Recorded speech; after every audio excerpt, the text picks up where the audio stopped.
Nuclear physics के अंदर ना हमारे पास सीन ये है कि हमारे पास के दो चीज़ें इन्वॉल्व होती हैं। सही है, एक हम कहते हैं पार्टिकल फिजिक्स और एक को हम कहते हैं रेडियो एक्टिविटी। ओके, सही है। सो एक हमारे पास आती है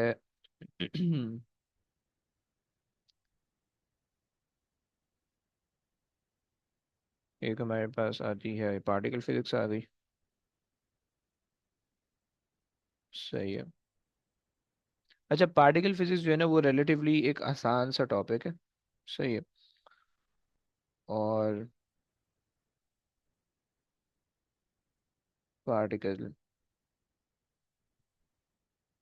फिजिक्स, सही है। और दूसरी चीज़ हमारे पास आती है रेडियो एक्टिविटी। सही है। रेडियो एक्टिविटी कंपैरेटिवली थोड़ा सा लंबा है, थोड़ा सा जो है ना आप कह लो कि थोड़ा सा कैलकुलेशन वाइज है, थोड़ा सा वो है, क्या बोलते हैं, आप कह लो दिमाग वाला है। सही है। तो अगर तुम लोग के दिमाग चल जाते हैं देन वेरी गुड। तो अगर तुम लोग थोड़ी सी मैथ्स है, थोड़ा सा दिमाग है, थोड़ा सा जो है ना रट्टा है, ये सब चीज़ें का जो है ना मिक्सचर है। सही है। तमाम खुराफात का मिक्सचर है, तुम ऐसा कह लो। सही। Radio activity. सही है। अच्छा, ये जो पार्टिकल फिजिक्स है ना, ये जब तुम आगे जाओगे ना, थोड़े से बड़े हो जाओगे तुम तो, और जब तुम एएस में जाओगे अगले साल, तो पार्टिकल फिजिक्स ना तुम्हें एएस में भी तंग करेगा। सही है। लेकिन रेडियो एक्टिविटी जो है ना वो अपनी कसर सिर्फ और सिर्फ ए टू में निकालेगा, वो एएस में नहीं आएगा। सही है। तो यहाँ के बाद जो है वो तुमने ए टू के अंदर रेडियो एक्टिविटी पढ़ना है, पार्टिकल फिजिक्स इंशाल्लाह अगले साल तुम्हें तंग करने आ जाएगा। सही है। अच्छा, अगर हम पेपर के रिस्पेक्ट से इस न्यूक्लियर फिजिक्स की बात करें ना, तो न्यूक्लियर फिजिक्स का क्वेश्चन एक तो पेपर में लाजमी आता है। ओके। और तकरीबन तकरीबन 7 to 8 मार्क का ही आता है। सही है। मैं ज़रा पेपर के रिस्पेक्ट से इसकी बातें बता दूं ताकि तुम लोग को याद रहे। सही है। सो पेपर के रिस्पेक्ट से जो न्यूक्लियर फिजिक्स आता है, अगर तुम P1 कहो यानी एमसीक्यू वाले पेपर को कहो, जिसको तुम लोग लिफ्ट नहीं कराते इतना ज़्यादा, उसके अंदर तकरीबन 2 से 3 एमसीक्यूज दे देते हैं। सही, मैक्सिमम, इससे ज़्यादा नहीं देंगे। सही है। 2 to 3 एमसीक्यूज। सही है। और जो स्ट्रक्चर्ड क्वेश्चन होगा ना, स्ट्रक्चर्ड क्वेश्चन के अंदर जो है ना तुम्हें तकरीबन 8 to 10 मार्क्स का एक क्वेश्चन तुम्हें आ जाएगा। सही है। 8 to 10 मार्क्स का ये क्वेश्चन तुम्हारे पास आ जाता है। सही, कंपैरेटिवली थोड़ा सा बड़ा टॉपिक है। सही है। और लेकिन आसान है। सही, रेडियो एक्टिविटी वाला बट थोड़ा सा डिफिकल्ट है, बट जो पार्टिकल फिजिक्स वाला पार्ट है ना वो बहुत आसान है। मतलब लाइक तुम बस कहोगे कि सर क्या पढ़ा रहे हैं, टाइम जाया करें। सही। तो ये ऐसा वाला है। सही। और न्यूक्लियर फिजिक्स में ना अच्छी बात ये है कि वो बहुत ज़्यादा चैप्टर से रिलेटेड भी नहीं है। सही है। अब थोड़ा बहुत जो है ना, थोड़ा बहुत स्पेस फिजिक्स से वो तुम्हें रिलेट कर देगा। और बस ये थोड़ा बहुत स्पेस फिजिक्स से बस जो है ना ये थोड़ा सा रिलेट हो जाएगा। इसके अलावा ऐसे जिसके अंदर कोई रिलेशन नहीं है। सही है। सो पेपर के रिस्पेक्ट से जो है ना वो तुम्हें इसमें बहुत ज्यादा तंग नहीं कर सकता, मतलब दूसरे दूसरे चैप्टर के साथ से क्वेश्चन नहीं दे सकता तुम्हें। जो है ना वो सिर्फ और सिर्फ मेनली इसी का क्वेश्चन अलग से आएगा। राइट। तो खैर, और मैंने आपको बता दिया मार्क्स जो है, ये वाला पार्ट जो होगा वो इजी होने वाला है। सही है। और ये वाला पार्ट जो है वो थोड़ा सा डिफिकल्ट होने वाला है, थोड़ा सा। सही है। तो आ जाओ स्टार्ट करते हैं, पहले पार्टिकल फिजिक्स से स्टार्ट करते हैं।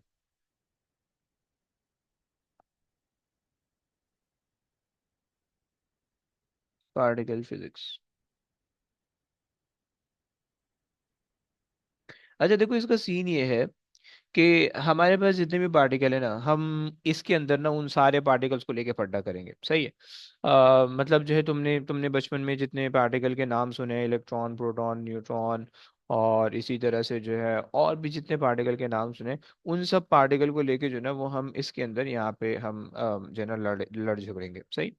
और पार्टिकल फिजिक्स को समझेंगे, और फिर उसके बाद अगले वाले पोर्शन के अंदर ना जो हम रेडियो एक्टिविटी है उसके अंदर फिर हम न्यूक्लियर रिएक्शन और रेडियो एक्टिविटी की तरफ जाएंगे, और रेडियो एक्टिविटी हम देखेंगे कि पार्टिकल फिजिक्स के बाद रेडियो एक्टिविटी क्या होती है। राइट।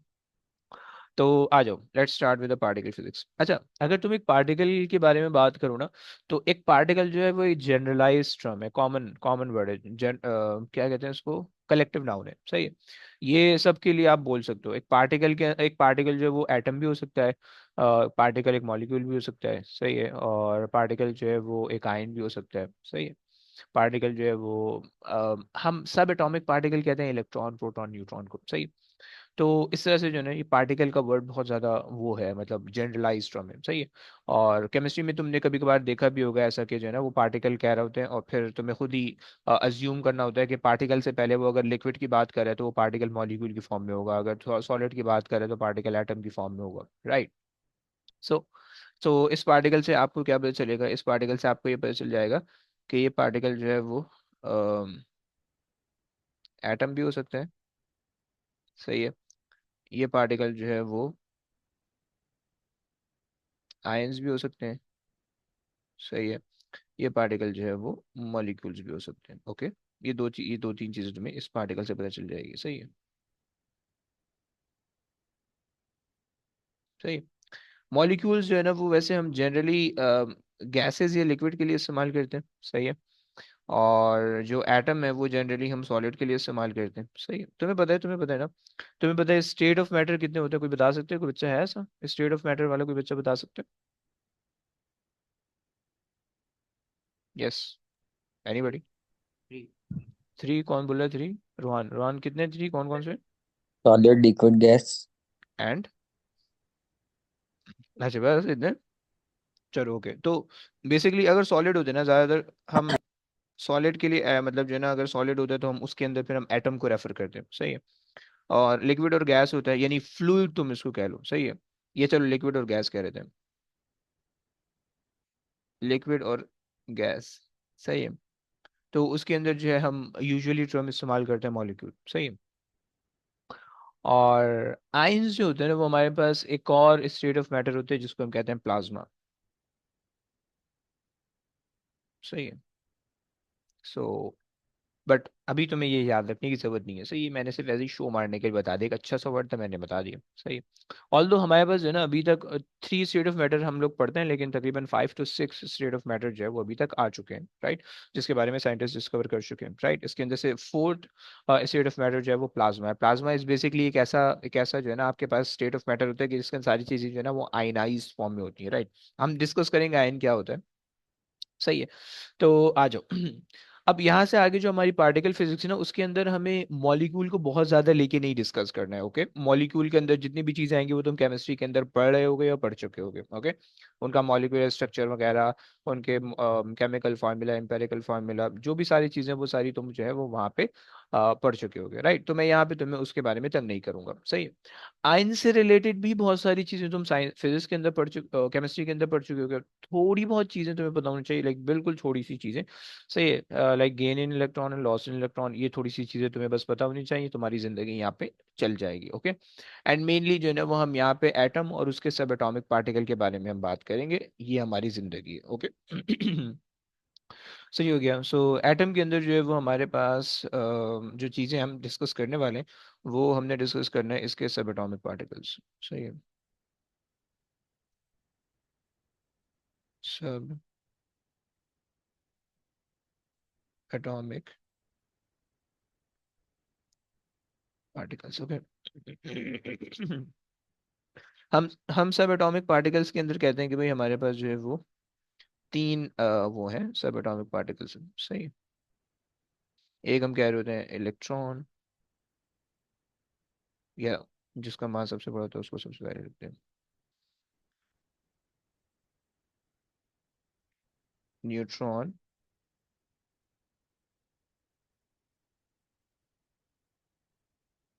प्रोटॉन एंड इलेक्ट्रॉन, सही हो गया।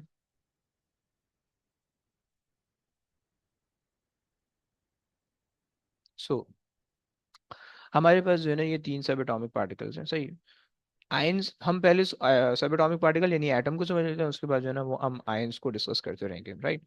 सो अब यहाँ से हमारी कहानी है कि ये जो सब एटॉमिक पार्टिकल्स हैं, यानी हमारे पास न्यूट्रॉन्स हैं, प्रोटॉन्स हैं और इलेक्ट्रॉन है, उसके बाद एटम है। तो हमें इनके बारे में पता कैसे चला, मतलब लाइक हमने इनको कैसे डिस्कवर किया, और एटम क्या होता है, सही है। तो सबसे पहले जब साइंटिस्ट ने एटम को डिस्कवर किया था तो साइंटिस्ट यही कहते थे कि एटम जो है वो हमारे पास सबसे स्मॉलेस्ट पार्टिकल होता है किसी भी एलिमेंट का, राइट। किसी भी कोई भी एक सब्सटेंस है कोई भी एक प्योर सब्सटेंस है, उसका जो स्मॉलेस्ट पार्टिकल होगा हम उसका एलिमेंट कहेंगे। ओके। कंपाउंड अगर है तो कंपाउंड को हम एटम नहीं कहते, सही है। कंपाउंड, लेकिन जो एटम होता है वो एलिमेंट का सबसे स्मॉलेस्ट पार्टिकल जो होता है ना, हम उसको एटम कहते हैं, राइट। तो जो कि फर्दर डिस्ट्रीब्यूट ना हो सके, क्योंकि अगर एक मॉलिक्यूल एक कंपाउंड की फॉर्म में तो आप उसको रिएक्शन करके अलग करवा सकते हो, राइट। लेकिन एटम को हम फर्दर जो है वो ब्रेक डाउन नहीं कर सकते, सही है। तो एटम हमारे पास वो एक सब्सटेंस हो गया, सही है। फिर अच्छा, अब सबसे पहले तो साइंटिस्ट ने देखा कि भाई एटम क्या होता है, सही। एटम, एटम के बारे में पता चला कि भाई एटम ओके स्मॉलेस्ट पार्टिकल है वगैरह वगैरह, सही। फिर उसके अंदर जो है सब एटॉमिक पार्टिकल के बारे में साइंटिस्ट ने डिस्कवर करना शुरू किया, राइट। ऑल दो ये डिस्कवरी इस तरह से नहीं थी, मतलब साइंटिस्ट को नहीं पता था कि जब एटम है तो उसके अंदर, इसके अंदर सब एटॉमिक पार्टिकल्स भी होंगे, ऐसा नहीं पता था, राइट। वो तो डिफरेंट एक्सपेरिमेंट करते थे, उनकी वजह से जो है ना वो चीजें उनको पता चलती जाती थी, राइट। कुछ चीजों के बारे में वो पहले थ्योरी, हाइपोथेसिस अपने जहन में क्रिएट कर लेते थे कि अच्छा ऐसा होता होगा, फिर वो प्रैक्टिकल परफॉर्म करते थे और ऐसा हो जाता था, राइट। कभी कभार वो कोई और चीज परफॉर्म कर रहे होते थे और गलती से कोई दूसरी चीज जो है वो डिटेक्ट हो जाती थी या एक्सपीरियंस्ड हो जाती थी या ऑब्जर्व हो जाती थी, तो उससे जो है ना वो फिर उसके पीछे पड़ जाते थे और जब तक वो डिस्कवर नहीं कर लेते थे तब तक वो लगे रहते थे, राइट। तो ये दो चीजें हैं, या तो गलतियां हैं या तो फिर जो है वो उनकी थ्योरीज हैं जो जिनको वो प्रूव करते थे, राइट। तो खैर हमें उतना डिटेल में नहीं जाना है कि उनकी क्या थ्योरीज थी वगैरह वगैरह, सही है। वो सिर्फ हमारा टाइम लंबा करेंगे हमें, सही है, लंबी करेंगे। तो हम सिर्फ जो है ना वो डायरेक्ट डायरेक्ट इनकी चीज़ों के बारे में पढ़ते हैं, सही है।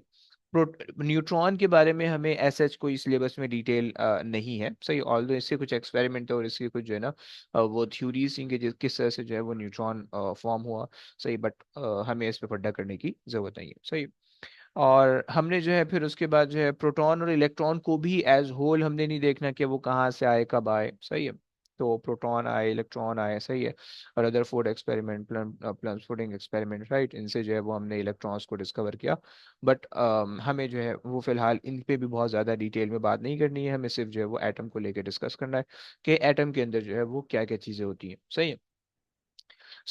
हमने जो है सबसे पहले तो हम देख लेते हैं कि भाई हमारे पास जो एक एटम था, हमने उस एटम को डिस्कवर करने के लिए क्या क्या किया। अच्छा, डिस्कवरी से पहले जो है ना कोई भी हमारे पास जो है ना एटम होगा। अच्छा, एटम किसी भी एलिमेंट का हो सकता है, ओके। ये बात प्लीज दोबारा से समझ लो, एटम का ताल्लुक जो है वो एलिमेंट से रिलेटेड है। मतलब तुम्हारे पास जो पीरियोडिक टेबल होता है, पीरियोडिक टेबल के अंदर जितने भी एलिमेंट है, सही, उनमें से कोई भी एक एलिमेंट पिक करो, उस एक एलिमेंट का जो सबसे स्मॉलेस्ट पार्टिकल होगा ना उसको हम एटम कह रहे हैं, राइट। और हर एलिमेंट का एटम अलग अलग होगा, ऑब्वियस सी बात है, उसका मास अलग होगा, उसका उसका प्रोटॉन नंबर अलग होंगे, उसके न्यूट्रॉन नंबर अलग होंगे, राइट। तो ये सारी चीजें, तो सबसे पहले तो हम एटम को देख लेते हैं कि भाई हम इसको रेफर किस तरह से करते हैं। जो केमिस्ट्री वाले बच्चे हैं उनको तो पता होगा कि भाई लेट से अगर मेरे पास जो है एक एटम है, सही है, तो मैं उस एटम को रिप्रेजेंटेशन किस तरह से उसकी होती है, उस एटम की रिप्रेजेंटेशन होती है इस तरीके से। लेट से कोई भी एटम है, कोई एक्स एटम ले लो, सही है।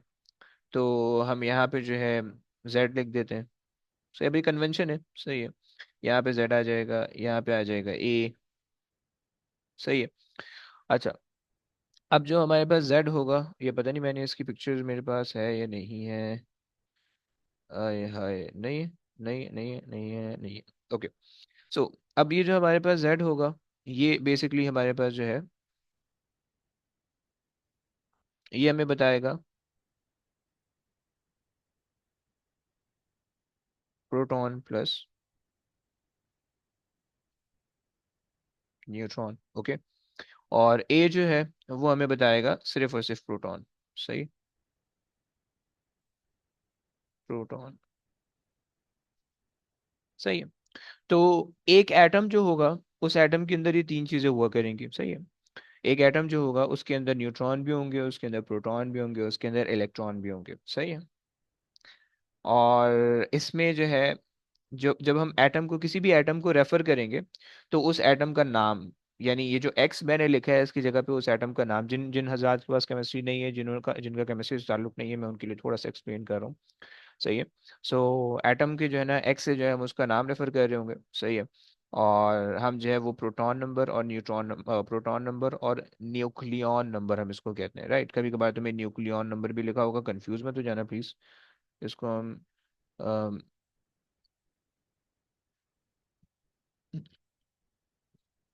न्यूक्लियन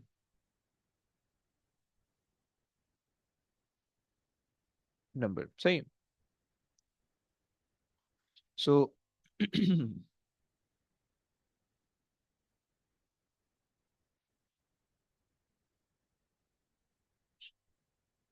अच्छा जनाब, अब ये जो हमारे पास न्यूक्लियॉन नंबर है, एटम की रिप्रेजेंटेशन है, ये मैंने बता दी, सही है। इलेक्ट्रॉन्स को हम इसके अंदर प्रेजेंट नहीं करते, ओके।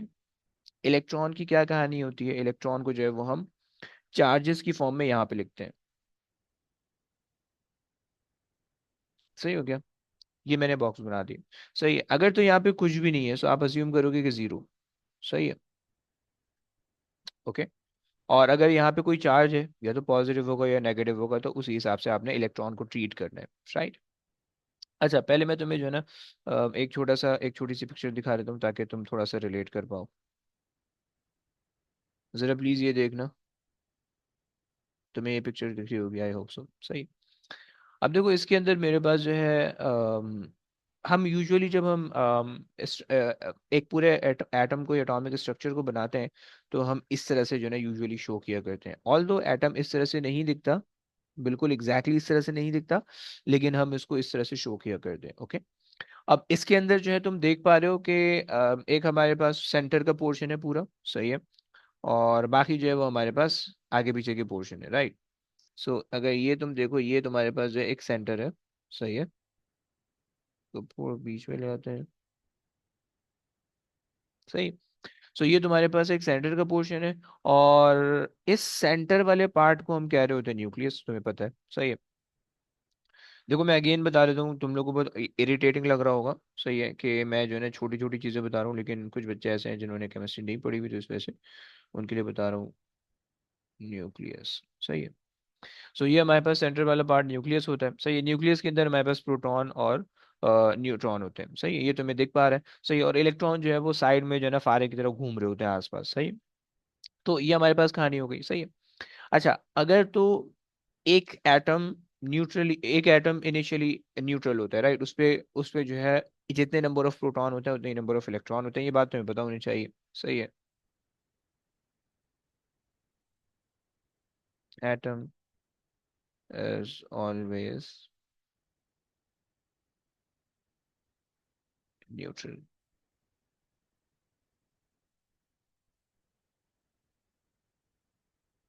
न्यूट्रल, सही है। यानी proton is equal two electron, okay, सही हो गया। तो ये तुम्हारे पास जो है एक सिंपल सा मैंने तुम्हें जो है एक एटम के बारे में, एक एटॉमिक स्ट्रक्चर के बारे में बता दिया कि ये कुछ चीज़ें होती हैं, सही है। अच्छा, बहुत आसान से क्वेश्चन जो है ना वो पेपर में पूछ लेते हैं, सही है।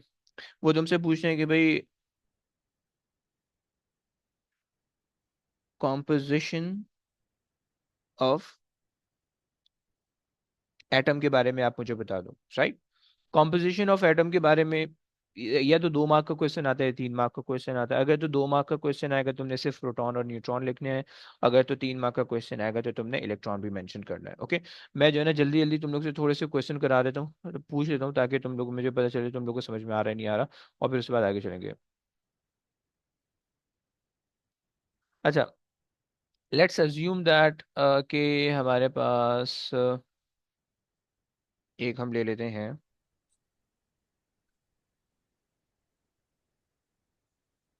जरा जल्दी जल्दी बताना कि, अच्छा चलो मैं ले लेता हूँ मैग्नीशियम Mg 24 और 12। अच्छा, मुझे बताएगा, एक मिनट, ऐसे नहीं बोल देना रैंडमली। मुझे बताएगा, कौन बताएगा, मैं अली से पूछता हूँ पहले। अली मुझे बताओगे कि इसमें जो है हमारे पास प्रोटॉन कितने, न्यूट्रॉन कितने, इलेक्ट्रॉन कितने। प्रोटॉन 12 है। प्रोटॉन 12 है, ओके। न्यूट्रॉन, न्यूट्रॉन भी 12 है। न्यूट्रॉन भी 12, न्यूट्रॉन 12 कैसे आपने बताया भाई। ये nucleon number minus proton number. Okay, आपने कहा 24 - 12 आपके पास न्यूट्रॉन आ गए, ओके। और इलेक्ट्रॉन कैसे भाई। इलेक्ट्रॉन भी इक्वल है। और वो क्यों, क्या वजह। Proton equals two electron.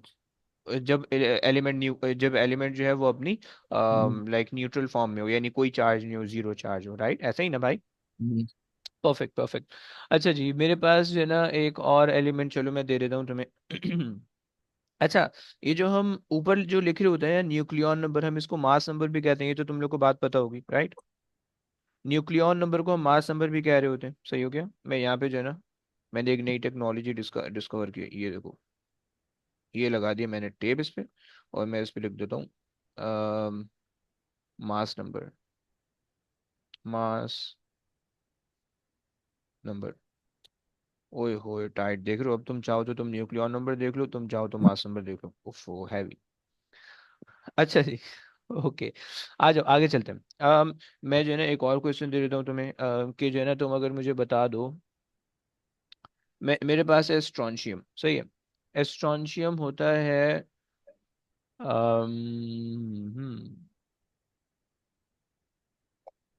38, और उसका वो क्या होता है, 87 और 38। हाँ जी, जरा मुझे बताएगा, बताएगा रेयान बताएगा। रेयान मुझे जरा इसके प्रोटॉन न्यूट्रॉन इलेक्ट्रॉन के बारे में बता दो कि भाई। Yes Rayan. Um, 38 protons, okay, and 38 neutrons. 38 neutron minus किया भाई, हाँ, वो माइनस माइनस, करना वाह, ऐसा मत करो यार। 87 माइनस 38 करोगे ना तो आपके पास आ जाएगा, नहीं, 49, कितना कितना, 49, 49. 49, 49, okay, 49. Perfect The perfect. electrons would be 38 equal to protons. क्योंकि न्यूट्रल है, वेरी गुड। अच्छा जी, चलो मान ली, आपकी बात मान ली। अच्छा, मेरे पास जो है क्रोमियम है, क्रोमियम एक एलिमेंट है मेरे पास, सही है। अच्छा सा एलिमेंट होता है, कलरफुल होता है, ग्रीन भी हो जाता है, सही है, लाइट ग्रीन, बहुत अच्छा कलर आता है इसका। खैर, तो हमारे पास जो है ना क्रोमियम है 52 और 24, सही है। इसका मुझे बताएगा, इसका मुझे फाद बताएगा, फाद मुझे बताओगे इसका प्रोटॉन नंबर कितना है भाई। फाद हो, जिंदा हो, एक दफ़ा सूरज फातिहा और 3 दफ़ा सूरज इखलास पढ़ लें फाद के लिए, और आगे चलते हैं।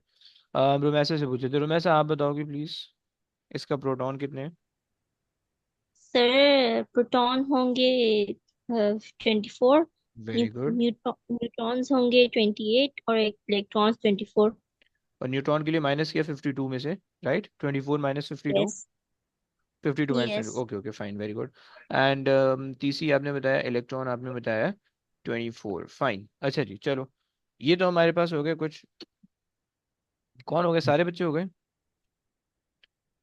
चलो आगे चलते हैं, तुम लोग को बाकी सबको आ चुका होगा, सही है ना, और तो किसी को मसला नहीं है, चलो आगे चलते हैं। सही है, सो देखो, अगर तो तुम्हारे पास एटॉमिक, अगर तो तुम्हारे पास कॉम्पोजिशन ऑफ एटम के बारे में पूछेंगे, 3 मार्क का क्वेश्चन होगा, तुम्हें तीनों चीजें लिखनी है, 2 मार्क का होगा, तुम्हें 2 चीजें लिखनी होगी, ओके, सही हो गया। तो यहाँ तक हमने इसकी बात कर ली, सही है, कॉम्पोजिशन की बात कर ली। अगर तो मेरे पास आयन होगा, सही है, सो आयन के केस के अंदर जो है, अब तुम्हें पता है कि इनिशियली जो एटम है वो न्यूट्रल है, राइट, ना तो उसके पास जो है कोई एक्स्ट्रा चार्ज है, यानी ना तो कम चार्ज है ना ज्यादा चार्ज है, जितने जितना प्रोटॉन है उतने ही इलेक्ट्रॉन है, ओके। अगर तो मेरे पास जो है कॉम्पोजिशन ऑफ आयन की मैं बात करूं, कॉम्पोजिशन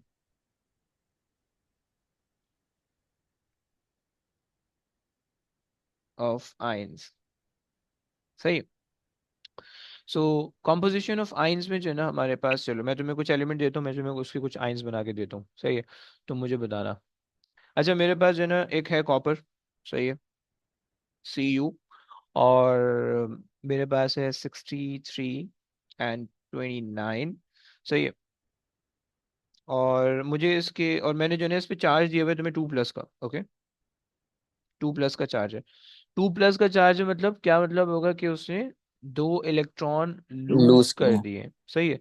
तो अब इस वजह से जो है इस पे 2 प्लस का चार्ज आ रहा है, सही है। अच्छा जी, चलो, मुझे अब बताएगा, कौन बताएगा, खदीजा बताइए, खदीजा मुझे इस पे प्रोटॉन बता सकती हो प्लीज। सर प्रोटॉन होंगे 29. 29, okay, and neutron neutron 63 minus 29 होगा। कितना आएगा यार, मेरे पास कैलकुलेटर नहीं है, तुम्हारे पास भी नहीं है? 34। 34। 34 जी। ओके, सही मान लिया, चलो। और इलेक्ट्रॉन इलेक्ट्रॉन? होंगे 27। 27। ओके, चलो। आसान सी चीज हो गई, सही है। अच्छा चलो, अगर मेरे पास है अम,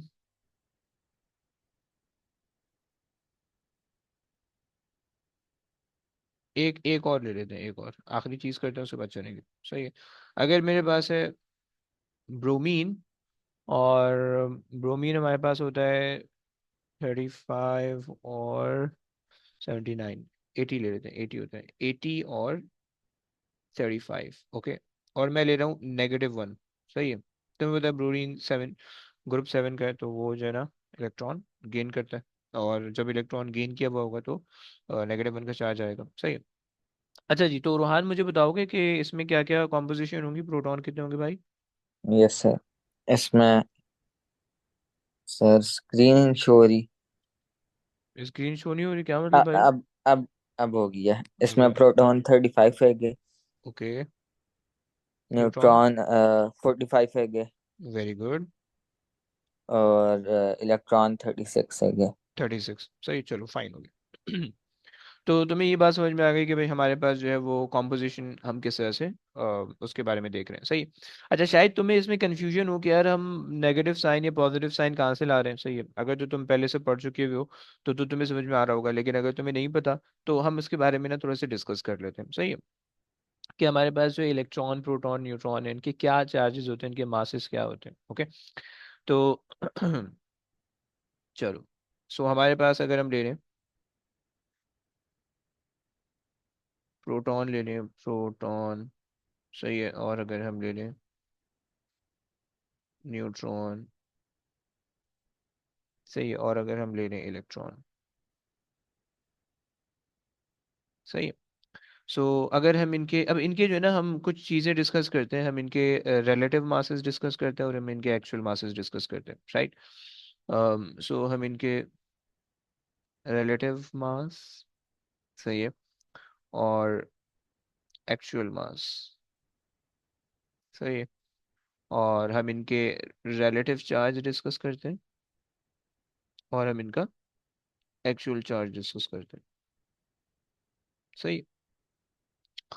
तो अगर मैं प्रोटॉन के बारे में बात करूं, सही है। सो प्रोटॉन जो होता है वो हमारे पास, उसका जो रिलेटिव मास होता है, हम उसको कह रहे होते हैं भाई वो तकरीबन जो है वो हमारे पास है 1 U का। ओके, और तुम 1 भी कह सकते हो सिर्फ, सही है।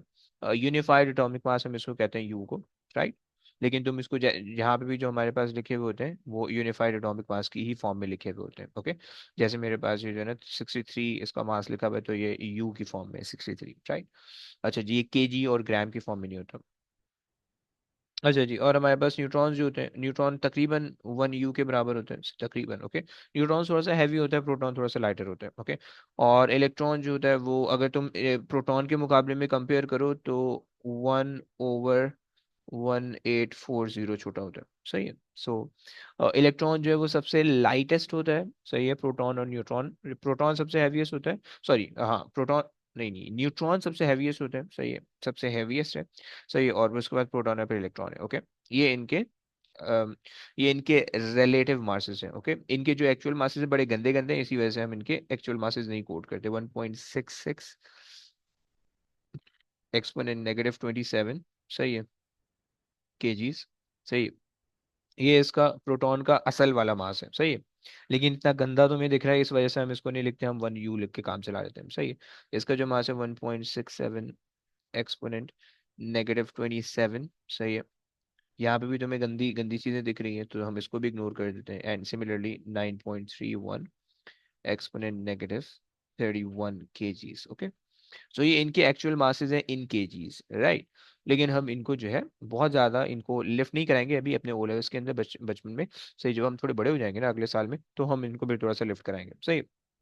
सो ये रिलेटिव मासेस हो गए, तुम्हें दिख रहे हैं स्टैंडर्ड फॉर्म्स हैं। सही, मैथ्स के अंदर तुमने स्टैंडर्ड फॉर्म पढ़ी होंगी कि जिसके अंदर पावर ऑफ 10 आ रही होंगी, राइट। सो ये उसके अंदर है। तो अभी हमारे पास जो है ना थोड़ी सी कैलकुलेशन इसकी मुश्किल हो जाएगी अगर हम इसको यूज़ करेंगे तो इस वजह से इंशाल्लाह अगली अगले साल हम जाएंगे तो यूज़ करेंगे। ओके, अच्छा, अब अगर हम अगले इसकी चार्जेस की बात करें तो हमारे पास इनके रिलेटिव चार्जेस हैं। तो वो, अच्छा, तुम्हें रिलेटिव और एक्चुअल के बारे में पता है, राइट? मतलब मैं जो हूँ, मैंने जो है ना इस पूरी चीज को, यानी मैंने मैंने इस पूरी चीज को वन अज्यूम कर लिया, वन। ओके, तो इस वजह से मैं इसको वन लिख रहा हूँ। ओके, अगर अगर किसी कोई कोई किसी ऑब्जेक्ट, कोई मेरे पास एलिमेंट है, उसका मेरे पास 2u का मास है, तो 2u का मतलब है कि 2 times of the actual mass. Okay, यानी 1.66 एक्सपोनेंट -27 kg। ओके, सो अगर किसी का इस तरह का मास है तो इसका मतलब है आप उसको लिखोगे 2u, राइट। तो हमने रेफरेंस लाइन इसको बनाई हुई, ओके, हमने रेफरेंस लाइन इसको बनाई हुई, राइट। क्लियर हो गया बच्चों?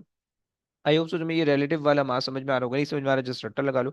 रिलेटिव मास बस तुम्हें पता होना चाहिए, एक्चुअल मास तुम्हें नहीं भी बताओ तो भी कोई टेंशन नहीं है। ओके, और चार्जेस की हम बात करें, रिलेटिव चार्जेस पता होने चाहिए। प्रोटॉन जो होता है वो हमारे पास +1 होता है, राइट।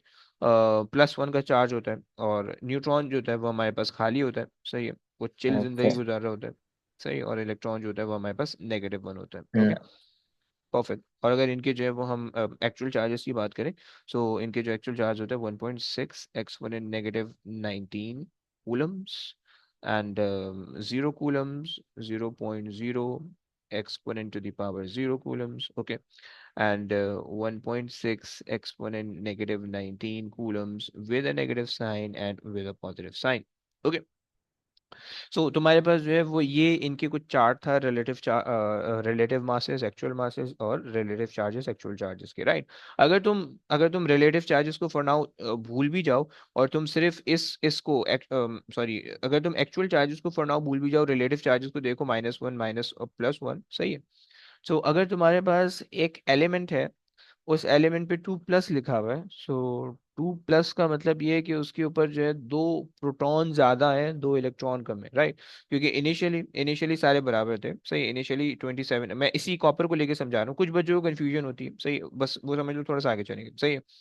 कंफ्यूजन ये होती है कि इनिशियली हमारे पास जो है जो न्यूट्रल फॉर्म होती है उसके अंदर 29 अगर प्रोटॉन है तो 29 ही इलेक्ट्रॉन भी होने चाहिए, राइट। लेकिन 2+ का क्या मतलब है कि प्रोटॉन दो ज्यादा है, सही है। तुम ऐसे सोच लो, प्रोटॉन दो ज्यादा है या इलेक्ट्रॉन दो कम है, राइट। दोनों तरीके से पॉसिबल है, राइट। अगर तुम सिर्फ लॉजिकली सोचो, मैं एक्चुअल में जो होता है वो नहीं बता रहा, सिर्फ तुम लॉजिकली सोचो। 2+ का क्या मतलब है कि या तो एक चीज दो ज्यादा होगी, दूसरी चीज दो कम होगी, राइट। या तो यहाँ पे दो ज्यादा होंगे, ये तो यहाँ पे दो कम होंगे, राइट। ये दो चीजें पॉसिबल है अगर हम ये अज्यूम करें कि प्रोटॉन है, न्यूट्रॉन है, ये इलेक्ट्रॉन है, सही है। लेकिन लेकिन हमें ये चीज पता है, हमें ये रूल पता है कि जब भी चार्जेस में कमी या ज्यादती आती है तो उससे प्रोटॉन नंबर पे कोई फर्क नहीं पड़ता, okay. Proton number remains the same ever, okay, until unless कोई रेडियो एक्टिव डिके ना हो जाए, ओके। तो प्रोटॉन नंबर तो सेम ही रहेंगे, प्रोटॉन नंबर में तो कमी हो ही नहीं सकती, ओके। लेकिन जो चीज कम या ज्यादा होगी वो इलेक्ट्रॉन होगी, राइट। अब अगर हमारे पास 2+ के चार्जेस आ रहा है, यानी एक्चुअली होना क्या चाहिए था, 2 प्रोटॉन ये ज्यादा हो जाएंगे या 2 इलेक्ट्रॉन कम हो जाएंगे, ओके। तो तुमने 2 इलेक्ट्रॉन को कम करके सोचना है, okay. And the same thing goes win 1 negative. 1 negative का मतलब है कि एक प्रोटॉन कम हो गया है या एक इलेक्ट्रॉन बढ़ गया है, राइट। तुम इस तरह से सोच सकते हो। क्लियर हो गया? तो हमारे पास जो है वो यहाँ पे प्रोटॉन प्रोटॉन कोई फर्क नहीं, प्रोटॉन पे कोई फर्क नहीं पड़ेगा, वो कम या ज्यादा नहीं होंगे, सिर्फ इलेक्ट्रॉन ही जो होंगे वो आके बस कम या ज्यादा होंगे। तो 2 पॉजिटिव का मतलब है इलेक्ट्रॉन कम है, और नेगेटिव का मतलब है इलेक्ट्रॉन ज्यादा है, ओके। बस ये तुम्हें पता होना चाहिए, सही है। Proton remains the same while